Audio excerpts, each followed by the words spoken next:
tuning in tonight. Tonight's Woke Wednesdays. My name is Hurston. I am the founder of Woke Wednesdays. I'm a third-year doctoral student at Florida International University in Miami, Florida. And tonight I have the pleasure of having two very amazing gentlemen on the show. If you would like to introduce yourselves, who would like to go first? I'll go first. My name is Javon Adams Walker. I am a graduate from the University of Missouri, Columbia. Graduated with my business degree in May of 2014. Just wrapped up my MBA at Webster University this past spring. Appreciate it. Thank you. Absolutely. I'm currently working full-time at Worldwide Technology in the order management, project program management under the JP Morgan Chase program. And I am also the founder of Pro Fights We Like, a Greek Instagram page where we show love to all the Greeks around the country. So that's a little bit about me. And you're also part of a very prestigious, an amazing, I'm part of the first, the oldest, the coldest, the boldest, the coldest, Ice Cold Brothers of Alpha Alpha Fraternity Incorporated. There it is. Oh man! And then we have, who do we have here? We The have man with the plan. That's his The name. man right here. Tiba Works in the building, Kappa Alpha Psi Fraternity Incorporated. You gotta get that out real quick. You Uh, gotta get that out real quick. How to go to How to get that level out the real playing quick. field, make sure the news out here, achievement in every field of human. But yeah, Tiba Works, a fall 2003 graduate of Georgia Southwestern State University. I have a Bachelor of Science in Computer Information Systems. But my story's been very unique because I did not go into my degree, my field when I graduated. I believe I always like, when I tell this story, I always be one of the fortunate ones where in college, my entrepreneurial light went off early, while in college. And I think that's one of the best things that happened to us in school, was just to understand and see life and not realize that we want to work with somebody else, and had an opportunity while in school and the comfort of the dorms and three meals a day to do stuff. So I've been doing entrepreneurial things since college for Kappa Alpha Psi, and for myself I built a company called Tiba Works Incorporated, where we were hosting events, we were into the marketing field, and have developed a lot of really big concepts, and one of them is the Atlantic Week Picnic Weekend. That came into concept in 2004, and so we're celebrating our 14th year this weekend. So that's, I appreciate it. It's been a really, really interesting journey. It's really hard to believe that we've been doing this for literally 14 years. Every year is just a memorable year, and I always say this to people, we treat each year like it's the first one. So to me, every single AGP has been a specific and unique experience. So that's what we've done. Outside of the Atlantic Week Picnic Weekend, we also host international events in Nigeria. We've done things. I'm also very big on the business and entrepreneur circuit. I speak. I've been to, spoken at, I've done stuff at Harvard, at Georgetown, and being big on the entrepreneurial circuit, just kind of telling our story and inspiring other entrepreneurs on making themselves the personal best that they can make themselves. So it's been a great journey. I'm really happy to be on this show and to be able to have this conversation. Yeah, thank you so much to the both of you. We got comments out here, people saying listening from London. That's crazy. That's my birth city too, London, England. I was born in England. Look, listening from that's crazy. Okay, that's crazy. London, England. Shout out to London so town. Much. We got DC in the house. We had a bruh say, "I'm not trying to get banned from AGP, so I agree with everything T.Y. said." So tonight we're talking about social justice and Divine Nine organizations. Yes. Our organizations were founded on social justice values, right? Correct. Race, gender, all these things. Where do you think we are today? What do you think the role of social justice is in Divine Nine organizations in 2018? And feel free to, whoever would like to get at I'll take a good stab at it, because personally, as a person, I'm very big on social justice. I mean, people follow my personal page, and just offline, even I'm not the one type of people who just talk about posting things. I've actually been to the rallies. I've been to situations where we're talking to Congress and lawmakers on how do we effectively make change. Because everybody, it's easy to tweet and post things, and 24 hours to 3 weeks later you forget. But when you're now talking to people that are actually writing the laws, you're talking to judges, you're talking to prosecutors, you're talking to statesmen that have a say in these things, the story is different. The equation kind of comes out differently. And social justice with Greeks, it's there, but it's not where it needs to be.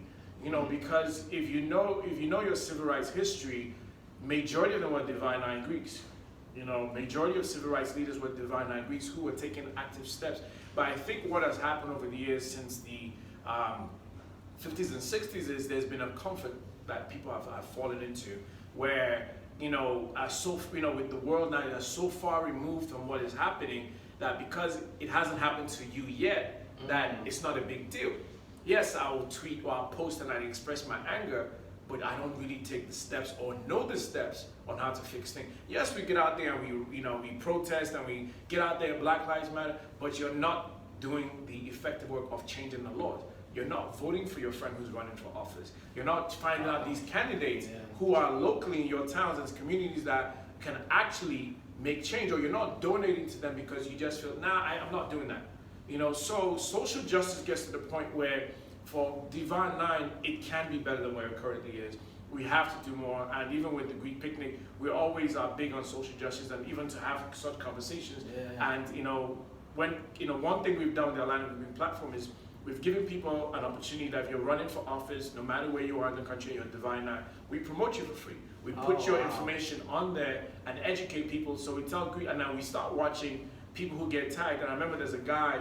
He ran, I think it was like in 2012, he ran for second term, won again, and then he did a screenshot from about 2012 when we told him, send us your information, we'll post you for free. He's like, this is what we need, you know, so it can definitely be more. I don't want to take up all the time and keep talking about it, but definitely we are at a good space, but we could be in a much better space by having more activations, getting more people involved, and really knowing the system. You see, when you know the system, you know exactly how to evoke change outside of just protesting. Yeah, and I guess I would keep it with simple with one phrase. I mean, I agree with everything T was saying, but in my opinion, I feel like social justice has been affected by social media. Who? Yeah. So said it's been affected by social media? Yeah, it's been affected by social justice, has been affected by social media. Like back in the day, they didn't have social media where, they was tweeting about this, that, and other. They actually did things. You saw Martin Luther King, Rosa Parks, these people going out marching, meeting with the President of the United States to make change. But I don't see that, now in the present day. We think, just because we create a hashtag, that's what's gonna, make observation of whatever the situation is. But it's more to it than that. You like T would say, you gotta sit down at the table with these governors. You gotta get out and vote, which is why, Voteless People is a Hopeless People campaign started out to begin with, So it's just knowing the right people and seeing what we can do to really create change. Someone here commented slacktivism. Oh, slacktivism. Slacktivism, I like that. That's good. She's the Delta, actually. Shout out to the Reds. So y'all are hitting on very interesting points, and one thing that both you commented was the role of voting in local politics. Of course. And that is something that we, especially as young people, millennials, we see this a lot, Generation Z, Generation Y, that they're just not as involved when it comes to local politics. Yes. People who vote the most are actually old white people. Yes. So what do you think it is that is actually maybe stopping young people from being involved in local politics, whether it's actually running for office or voting? I think it's kind of misplaced priorities, and again, like Javon just said, social media's impact, where it's people are more, and I don't like to generalize everyone, but people are more kind of selfish. They're not selfless. You're not thinking about the next man. You're pretty much thinking of your day to day. And again, like I said, I'm actually very involved in just everything local politics and just discussions and organizations and supporting groups, even if it's not financially. How can I leverage my platform and even my demographics and people to support a cause, or can I influence it continuously? And what I've noticed that happens is people just get to the point where they get too comfortable because it doesn't affect you. Like I can tell you right now, in the last, especially mass shootings for example, we lost a close friend of ours, Dale Winnie Graves. She was killed in the Waffle House shooting. She's in the Delta. And then Walter Scott is a friend, is the cousin of a good friend of mine. So that's one person removed. It's close. So now, before, people would feel like, well, it's nobody till it happens to you, or police, Wow. police brutality happens to you. So at what point do you really get involved? Do you wait for it to come and hit you first in the face, then you want to get upset? No, you should have been upset when it happened when you were selfless. You were looking at the next man or woman, and you're just upset, but then you know how to activate. Because guess what? You got your friends in Congress, you got your friends in local office, or state prosecutor, and you go to him and say, we need you. This police officer acts up or does or breaks the law. We need you to press charges and lock him up. But because we don't believe in ourselves, or we feel like we have the power, that we're still believing that, oh, voting is not for my vote doesn't count. People feel, and I'm going to use this directly, is that some black people feel that, especially our people, feel that we have truly a voice in voting. No, we don't. Because if we truly had a voice in voting, we will all get out and vote. So people feel like that's why, like, now Donald Trump is president, because people actually felt, oh, my vote doesn't count. But you're the one on the losing end. You're not comparable to the old white people or the white audience that have their interests. They know what they want. Guess what? The ones that want Trump to win and continue to suppress people of color, they're going to get out there and vote, and guess what? They're going to get exactly what they want, how they want their America. So us that are not in the position to disregard a vote because just 50 years ago we couldn't vote, what are we doing? You don't have the right to feel like my vote doesn't count. You need to be out there every single time there's a local or federal election and vote. Yeah. So kind of piggybacking off what he was saying, Devon, do you think that because, like, as people of color maybe have a moral responsibility to be civically engaged in your community and or communities, like, do you believe that we should be out here, like, just on a moral standpoint? I mean, of course. I mean, why not? Because, I mean, T, are you happy with what's going on in America with African Americans? I'm definitely not. I mean, all the injustices that happen in America.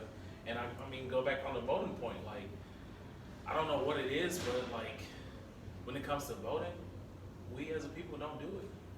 We, the presidential election will come around, but what's really key is, the Senate, the House of Representatives, Right.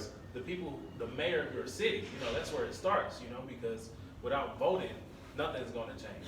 Like, for example, I mean, I was just talking to my cousin about this earlier, but kind of like with the electoral college thing. I think that's something that needs to be revisited, because with the last election, of course, that's how our current president won. I mean, even though Hillary won the popular vote, but if you realize that's the presidency is the only office position that the electoral college is in. It's not for like mayors, governors, It's senators. not a pure voting system. Yes. It's interesting that when it comes to electoral college, a lot of us just don't understand the nuances and the intricacies of how these systems actually work. And why do we goes to your have point.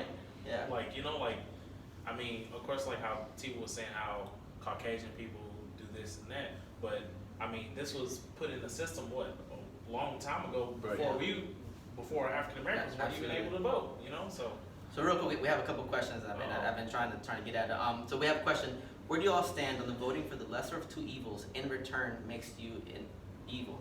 On the lesser of two evils in return makes you in return evil. So trying to pick between a Hillary, who is also, I mean, she had her fair issues, right? And then also a Donald Trump, and it's like, where do you stand, like, when it comes to voting? So this is my thought process. There's never a perfect candidate. Does not exist. Even when Barack Obama ran for president, he was not the perfect candidate. But I understand when people stand on picking on the lesser of two evils. But at some point, you have to come down to reality of what you have to look at what potentially could happen if you vote for this person or you don't vote for this person. And people roll the dice. I remember clearly when I went to vote and I voted for Hillary, I was just so sure. I mean, I remember her from Bill Clinton days and when she was Secretary of State and to everything. And I was sure she was going to win. I'm like, well, she got this. For Trump to come and win, it lets us know that, one, a lot of people of color roll the dice on, I'm not going to give my vote. I'm not playing the lesser of two evils. No, you're not in the position. People think that you're an equal to the white supremacists that will always hold priority over you because they get out and vote. They control the economics, they control the government, and they control everything with the law. They write the laws. So why do you think you're going to be in a position of power? You can't even vote them out. You know what I mean? Yeah. So it's a tough thing to play, but you have to just play what is in the best interest of us. Again, it's not being selfish. Yes. You're looking more than just, well, for me. No, it's for everybody. Yeah. It's for black people, it's for Hispanic people, it's for Selfless. Asians. If you're being selfish, and when you put that selfish into the equation, you can pick adequate. Yeah. What do you Yeah. think? I mean, as far as like the lesser of two evils conversation, I mean, it's very touchy because, like, in my opinion, it's like when someone blatantly shows you who they are, you supposed to take that, you know, like Right. when you have someone who's running for president saying, what do you have to lose? Right. You know, y'all live in the worst communities, saying stuff like, Oh, the inner cities. yeah, Donald like, Trump in the yeah, inner city, saying like, you know, back in the day, they be doing this, they be Yeah. doing that, you know, like, I miss the good old days. Yeah. When you hear stuff like that, like, why, what makes you even think to, So let me ask a question. If I can bring it back to Greek life, and this is a critique that, just talking to my friends, things that have come up, and when it comes to civic engagement, we have, and to your point about social media, which plays a huge role in all of our lives, we see that there's a lot of Divine Nine, just Greek organizations, or just Greek Instagram pages. And we see that most of the posts are either stepping, strolling, who got the hottest probate, people jumping out of helicopters, right? But the thing that you probably see the least is people engaged in the community. Right. Whether it's getting people to vote for registration, and I've been out there getting people to sign up. That shit it's tedious. It's hot outside. It's crazy, especially in Miami. yeah. Like, it's not fun work, and you're not gonna get all the likes, all the views. Of course. Right. So what do you think that says about D9 as of right now? Because it seems like people just it seemed like a way to get famous on Instagram. What do you? I mean, it's kind of tough, right? Like, Right. there's like a tension there. I don't know. What do y'all think about that?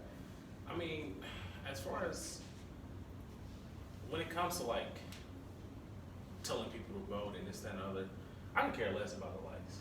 You know, as long as I'm getting that message out there to these people saying, hey, this issue is happening. We have this person in California running for this position, or we vote no for Prop A because this is how it affects. I'm fine with that. You know, as long as I'm getting the message out to the masses, I really don't care about, you know, what if it doesn't get, you know, likes and this, that, and other. Which is, you know, I feel like we as Greeks are, you know, responsible for educating our communities. Like, for example, I'm from East St. Louis, Illinois, a small city in Illinois across from St. Louis. And with my grad chapter, we have a Boldless People's a Hopeless People campaign, of course, you know, started by Alpha Phi Alpha Fraternity Incorporated, sorry, too. And Well, you can do that when you're the first. yeah. You can do those type of things, Yeah, but we actually go out and get in the streets, holding up signs, talking to people, passing out, you know, pamphlet information to let people know. Because with East St. Louis, 9% of people in East St. Louis have college degrees, and if they see vote no for Prop A or vote yes for Prop A, how are they going to really understand what this Prop A is if they don't have anyone out there to, you know, really explain? Yeah. So that's our jobs as, you know, men, women of Greekdom to go out into our communities Absolutely. to, you know, give this pertinent information. So it's interesting that you bring up the grad chapter, because we just had a comment here saying the older generations of both frat sororities seem to be more politically engaged than like the young ones. I don't know. What do you think, y'all? Obviously, I think, again, a lot of older Greeks are just, it depends, you know, again, the social media and just this new generation. I mean, I guess I'm kind of I am an old head now. I hate to say it. You're not old head, man. You're not old head, not man. quite old head, but I'm seasoned, you know, and I've seen a lot of time, you know, and what I just know, again, it kind of still goes back to, so it's funny because the essence of Greek life of picking quality people to become a member of your organization, affects your daily output of what your chapter, your organization produces. So if you're picking your homeboy and you know he ain't worth a damn, doesn't give a shit about trying to get rid of a vote, he just wants to be popular and, you know, stroll all day for the chicks and party and drink, you just polluted your chapter with trash. So, and I hate to say it, but that's what's happening a lot now, which is why you find more people doing things of that nature. You rarely find, I mean, it's very few you see people that are very proactive on social justice and talking about these things on their page. You're right, it doesn't get likes. I know when we post things on the AGP page, I can tell you how many likes we get, how many views there were, because people see that they keep scrolling. It's not a video that doesn't have a caption or it has a still image for, let me click and watch what's going on. So, but the older ones that are more into it for the reason of not just building, not just for building themselves, but they're building mankind and for service, see it different. That's why you see like the older Greeks are out, they're putting out for Greek Picnic Weekend, we have 5 different organizations registering people to vote. 5. We gave them that free to come out there and just put the message out and collect and get people registered, because we want to be able to make sure that we don't miss out on Greek Picnic, the biggest gathering of all these fraternities and sororities. There's some people that are not registered. Either that, and it's funny because we have situations where we have people that have transitioned out from being a non-US citizen to becoming citizen and they forget to vote. And I said that for instance because we had a lady who that happened to her, and she registered through one of our links and she let us know I registered through you to vote. So we have to find some type of middle ground to bring younger Greeks who are looking at Greek life as a true social organization and just having fun. To like, yes, that's cool, but what, bro, like, you're not a t-shirt wearer, so what are you doing? This is, okay, what are you doing? This is what you need to do. We need you to give us 30 minutes of your time, help register all your little cousins that's 17, turning 18, let's register all of them to vote. Make it cool to vote. Get it more active. Community service projects. But it's tough. I mean, I won't say it's not gonna happen overnight. It's very tough because there's been a huge generation bred where selfishness and being, it's all about me, is taking center stage. And again, like social media, like I said, is polluting this thing. But I still believe that social media is still the impactful, like it still does the wonderful things it needs to do. So we have the opportunity to try to make sure that with conversations like this, people like this that are not just for self, that we continue to push this message out, you know, because I think it still will strike a chord with somebody when they hear it from a different type of angle, that we need to do this. Okay, let's get one. Like now, in November for the state of Georgia, we have the first Black Democratic nominated woman running for governor. You know, Stacey Abrams has already made history. In America, she is the first.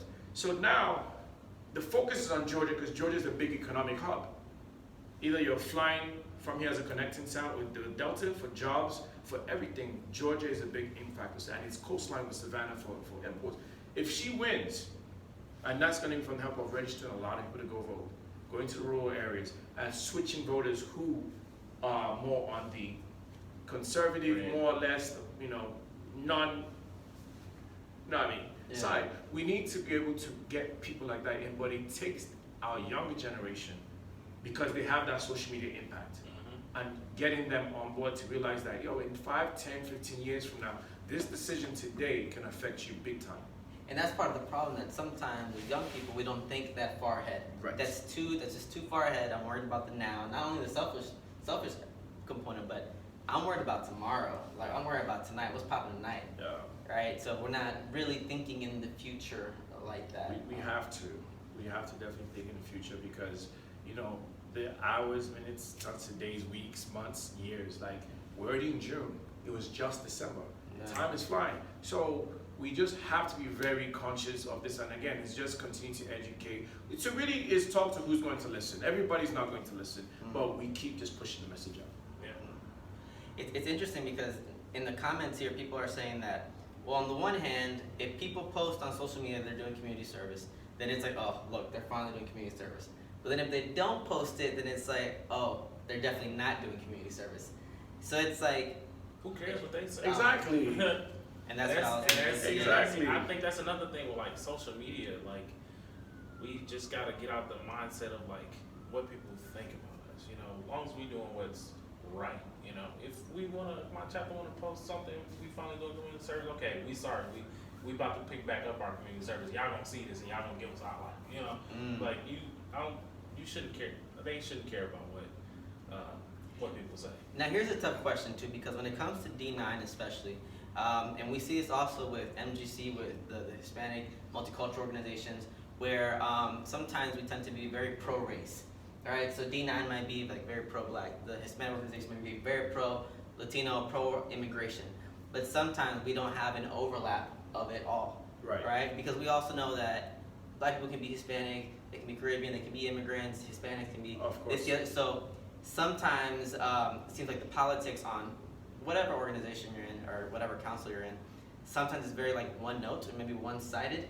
So what do you think about, is it difficult to overlap things? Because we were talking about earlier about how like ethnicity plays a role. Like you were born in a different country, so Right. coming into this atmosphere is very different. I don't know if you were born in this country, right? Born. Right. So like, Opposite. so it's, I'm coming from Miami, so you can never assume anything about anybody. So you always gotta ask, yeah. So it's like, how do we kind of balance that? And is that up to D9 or maybe it's not? I don't know. What do y'all think? It's a tough question. Yeah, it's, I mean, the balance is, you know, one thing about, and we had this conversation earlier where we have people that are, you know, I'm very pro-black. I was not born in America, I'm an American citizen, I'm a Nigerian, I'm British, I'm a triple citizen. So I hold a lot of things more dearly than the average person. Immigration is an issue because I know, friend, it affects people that I know, even if it's either you're African or you're just Caribbean or whatever, is an affecting point. So I speak on those issues. You know, then there's the issue of what's happening in America. I'm black regardless. Before I open my mouth and tell you where I'm from, I'm black. So whatever's happening to African Americans is going to happen to me. I've had police pull guns on me. I've been profiled. I get profiled all the time. You know, suit or no suit, basketball shorts and t-shirt, I get profiled. So we have to, like I said, all these organizations, if it's the multicultural Greeks, D9 or this, we all, outside of being selfish, we all have to find a middle ground because there's power in numbers. If everybody comes together and overnight, so what's your issue? Oh, my man Jose and his family, they're pushing on this immigration and trying to put and saying this and that. But guess what? If we all come together and say, oh, we're gonna reach out to our elected officials that we put in and let him know, like, hey, you guys have to vote them because they are a positive impact to the community. They bring in income, they pay taxes. If you remove them, who's gonna fill that void? And that's what's happening now when they're pushing this immigration issue and scaring all the farm workers. Who is going out there to do the backbreaking work? With no insurance, no vacation pay, no pension. Then nobody's doing that.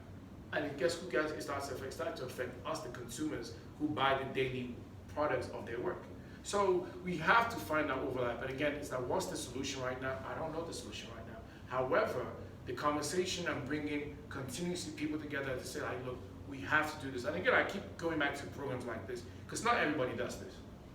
Not everybody's having these conversations because if we start doing this, we start taking action, we start planning. From planning, we go to action. From action, we go to actual implementation.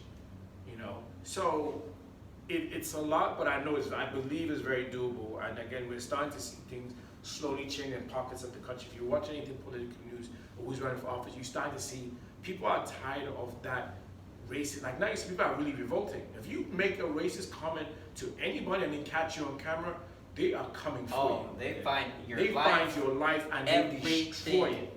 So that's telling you the tone is changing. Before, people used to keep quiet, but we're just hoping that that starts to change with the police. And they just killed one. Pittsburgh, it was a 13-year-old boy. They shot them in the back. Unbelievable. I couldn't believe when I saw that. Oh, the video is there. Yeah. I saw it. I just saw it today. Yeah. You know, but 13-year-old boy, East Pittsburgh. And one thing I think that is you were talking earlier about the civil rights movement, and sometimes I think as young people we want to see things happen overnight. Yeah. Right. And we're kind of like a microwavable kind of population, and civil rights movement took years upon years of just building and building, and people think it just happened in the 60s. A lot of things happened prior to the 60s, leading up to that. So what are some things that maybe like, because you have a big social media platform now, it's growing, y'all have a big, so like what are some things that y'all try to do maybe through social media to kind of also create awareness and just kind of get the word out there? Yeah, so I know whenever we have our Voteless People, Hopeless People campaign, I post pictures of, me being out in the street with like signs saying honk your horn if you're gonna vote and stuff like that. Yeah. And sometimes, they might pose questions as to, oh, what city are you in? And, let them know what's going on in the city of St. Louis and how this, educating them and encouraging them to make sure that they're, registered to vote. I feel like there are many ways, like even with Keisha Bottoms, the new mayor of Atlanta. Atlanta got a mayor named Keisha. Love it. Even when that was happening, I found out, she was a FAMU Delta and stuff like that. I got behind her, posting stuff on my Insta story, my Instagram. Make sure you get people behind them. That's why I also feel like with like pages like ours, we have to. It's almost like our duty to, support things like that to get the word out because people are watching us, and if we don't do it, who will? And sometimes also you don't realize how much of an impact. Yeah, seriously, have, man. To be honest, I just think it's profile to be like it's whatever. But like even just from being where we are now, for me, people like, oh wait, this and that other. Yeah. But you don't really think about it like that deep down, but you never realize how much of an impact you're having until someone tells you about that impact. Absolutely, man. Absolutely. Yeah, you took the words right out of my mouth. Absolutely. I don't know what you thinking, and I think we're gonna start wrapping up. I know you got a busy week, man. I appreciate you making time, man. Appreciate you making time, man. He ain't get no sleep till one there. You going to another event? This is my hell week right here. Oh, no, man. My man hurting out here. I'm from a different area. Not the tire bomb. Not the tire bomb. Yeah, but yeah, man. It's I'm just I think we just need to do more. We should never get comfortable because we're not at, I like to say the promised land. When you listen to Dr. Martin, we get to the promised land one day. This is not the promised land. Yeah. With such, look at what's happened to Kaepernick, and it just I literally boycotted the entire football. I'm a hardcore Falcons fan. I didn't watch one game last season. They didn't win Super Bowl. No, I didn't. I think about it a little bit. No, I didn't. I actually didn't. No, I didn't. So I just think we need to do more and be very steadfast in our actions and be firm, because again, like I said, people are doing things. If people actually really boycotted the NFL, Kaepernick would have a job right now because they know our economic power. People cannot give up football. It's interesting you say that. I just heard today on the news that Starbucks is actually closing 150 stores this year because of lack of revenue in urban areas, is what they said. Yes. 150 stores. Don't I say 150 they don't stores. When people don't realize. You see, people live in a bubble, where they feel like, oh man, it's just me. No, the power, the collective power, not just black people. You're talking about people of color, black people, Africans, Caribbeans, Hispanic, everybody coming together. Because if they can erase this to you, they can erase it to me. Easily. So if we collectively, and if you're my friend and they do some racist shit and I say, oh, that's fucked up, what are you doing to my man? I'm not supporting you.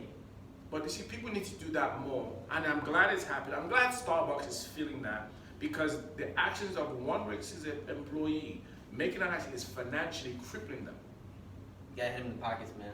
Hit the pocket. Yeah. Same with the NFL. And I just know Waffle House is yes, Waffle House is another one. They keep beating black people up.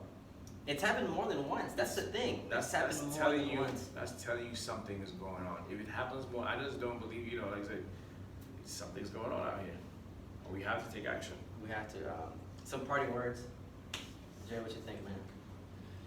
Thanks for inviting me, man. Oh, come on, man. Of course, man. Of course. I like this. Keep this up, man. Because this is important. Absolutely, man. And I want to make sure you get some more. But you got a podcast too, though. Yeah, I got a podcast. Tell the people, man. What you do, man? Come on, man. Plug something. It's Profiles Be Like podcast. I touch over anything, around Greekdom. I've had Mr. Bankshot, a comedian, come on my podcast, kind of talk about his life. He's lived quite a interesting life. Very, people don't know about niggas. Very interesting life. Yeah. You learn a little bit about him. I touch different topics around Greekdom. Where do you post it? So it's on iTunes, a podcast, Google Play, and SoundCloud is where you can find it. And I also have an animated series releasing soon. That's so dope. This is my first time telling somebody That's this, so and it's dope, coming man. on. It's Man, coming Woke on Woke Wednesdays. Woke Wednesdays. Wednesdays got this. I am Okay. releasing an animated series later on this summer called College Days. Be on the lookout for it on Can't wait, YouTube. man. Follow That's gonna profiles be if you so like great. on YouTube. Subscribe. We'll be releasing that real Man, soon. beautiful people doing beautiful things, man. Yeah, Love it, man, for sure. Any parting words, man? Biggest part, a lot of parting ones I have. People should just please constantly stay woke, so to speak. Be aware. Be more selfless, be more engaging, and be more compassionate for what's happening to others. And just because they don't look like you or they don't live in an area like you, you do have a voice, and your voice can resonate into serious ripples and effect. Voting, it should be not there's no choice. It's vote only. You have to vote. You have to continue to educate the next generation behind you, your younger brothers, cousins that are not 18 yet. Because if they see you're not voting, guess what you've done? You've set the tone for another generation not to care about voting. So I take voting as serious as paying my bills. I pay my mortgage. I don't miss it. I know when it's coming. I research it and I make sure I'm there. I have everything ready and I go vote. So let's definitely not fall into the stigma. And I think one thing I also want to say is let's not also fall into the stigma of listening to people on social media to sway your opinion. You don't know these people. You see 3 lines of a comment and they've changed your entire opinion. You see you don't research. You see somebody telling you, well, they did, and they're like, I'm never gonna vote. I knew it, and you sway rather than understanding. To me, voting is really honoring those who are, unfortunately, we're losing a lot of civil rights people slowly. They're passing, and they always say, who are they passing the torch to? Yeah. And the torch is to every single one of us. The Martin Luther King is not. There's no Martin Luther King, and you're never gonna have above. You can't have a Javon, you can't have a T-Way, you can't have a Bancho, you can't have all these different people that can become their own voice to push the message. So my parting words is just like, we have to just stay true to, especially Greeks, stay true to our service, our commitment to human beings and life, and just continue to build, because once we take care of the most basic needs of human rights and foundation, everything else is going to flourish. So that's the biggest thing I want to push on. Thanks everybody who always supports AGP. Yeah, number 14. It's already day number 3. It's crazy right now. Man, crazy. We're about to go to Willie's. We're about to go to where Willie's. It's about to be crazy. So thank you all so much. Absolutely. Thank you so much, everybody. Also, a wise man once said, "Don't boo, vote." Yeah. There you go. And speaking of voting, thank you so much, everyone, for tuning in tonight. Next week, for the first time, I've been working really hard. Finally got our first politician on the show. He's part of the House of Representatives in Florida. Yes. He's actually a brother of Alpha Phi Alpha Fraternity Incorporated. He's going to be on the show. I have a lot of very difficult, controversial questions that I will be asking him, questions that need to be asked. So please feel free to send me all your questions that you have. First time ever having a politician on the show. Really excited. So please feel free to tune in next week, 9 p.m. Eastern Standard Time. We'll be back in Miami.